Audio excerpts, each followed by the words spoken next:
Assalamualaikum warahmatullahi wabarakatuh. Saya Zaid Tolhah, NIM 19089106. Mata kuliah yaitu Anatomi Terapan, jurusan Kesehatan dan Rekreasi, Prodi Ilmu Keolahragaan, Fakultas Ilmu Keolahragaan, Universitas Negeri Padang. Baiklah, saya akan membuat materi pembelajaran atau presentasi tentang analisis struktur persarafan, organ endokrin, alat kelamin pria, alat kelamin wanita, darah, dan organ panca indera. Baiklah, kita masuk kepada materi yang pertama, yaitu perubahan yang terjadi pada sistem saraf pusat pada olahraga dan sistem saraf tepi pada olahraga. Baiklah, akan saya jelaskan itu perubahan yang terjadi pada sistem saraf tepi pada saat olahraga. Sistem saraf tepi sendiri merupakan bagian dari sistem saraf yang di dalam sarafnya terdiri dari sel-sel yang membawa informasi ke sel saraf sensorik dan dari sel saraf motorik. Jadi perubahan sistem saraf tepi pada saat olahraga yaitu dapat kita ambil gambaran pada peran sistem saraf pada kontraksi otot. Sistem koordinasi pada manusia terdiri dari sistem saraf.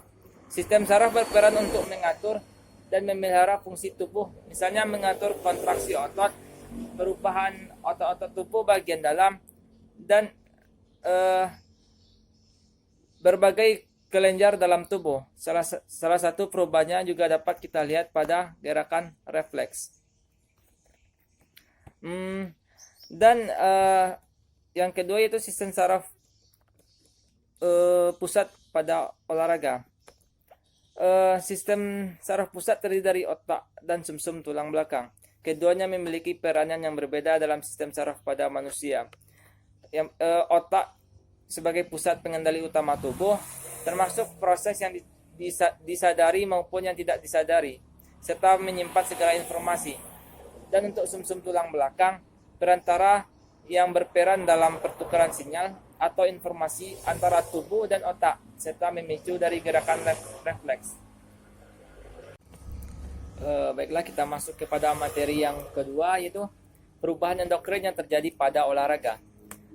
Kelenjar endokrin mempunyai fungsi utama serupa dengan sistem saraf, yaitu mengkoordinasikan fungsi organ dalam tubuh. Fungsi sistem saraf berlangsung cepat dan rangsangan dalam waktu singkat, serta bersifat lokal. Sistem endokrin bekerja lambat karena hormon diangkut oleh darah ke organ sasaran. Efek yang terjadi berlangsung lama dan bersifat umum. Karena efek yang luas ini mungkin perubahan endokrin ada kaitannya dengan perubahan fisiologis atau adaptasi terhadap olahraga. Jadi itulah perubahan endokrin yang terjadi pada olahraga.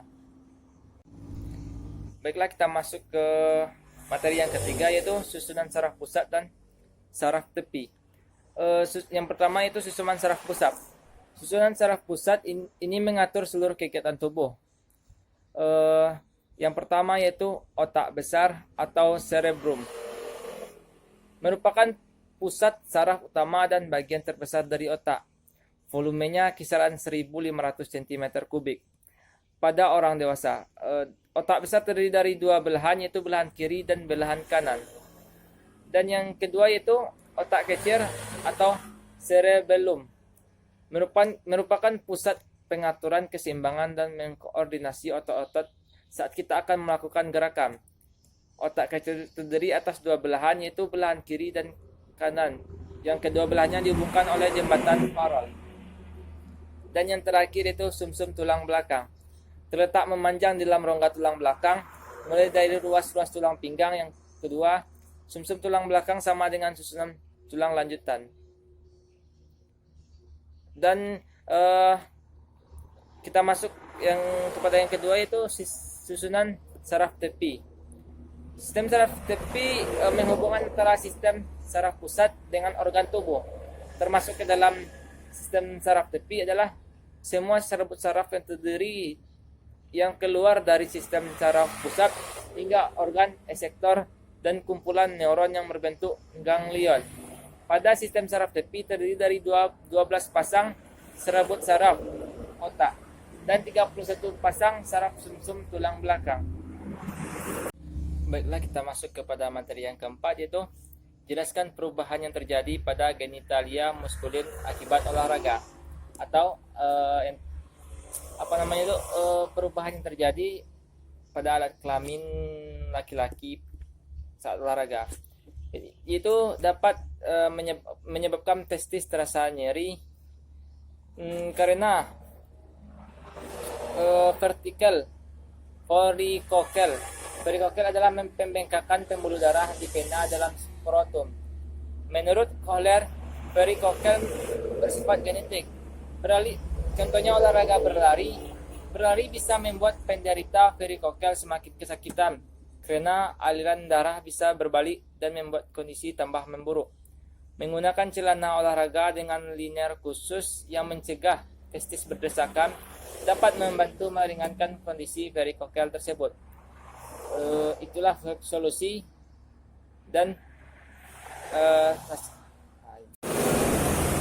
baiklah, untuk materi yang kelima, yaitu jelaskan perubahan yang terjadi pada genitalia feminae akibat olahraga. Sebenarnya olahraga sangat baik untuk perempuan guna untuk menjaga kesehatannya. Jadi masalah pada genitalia feminae ini terletak pada wanita setelah olahraga. Wanita setelah olahraga biasanya tetap memakai pakaian basah atau lembab tadi. Jadi ketika wanita memakai pakaian lembab tadi akan mengakibatkan infeksi jamur pada vulva atau vaginanya. Jadi dampak dari lalai menjaga kebersihan tadi adalah gatal pada bagian paha atau selengkangan.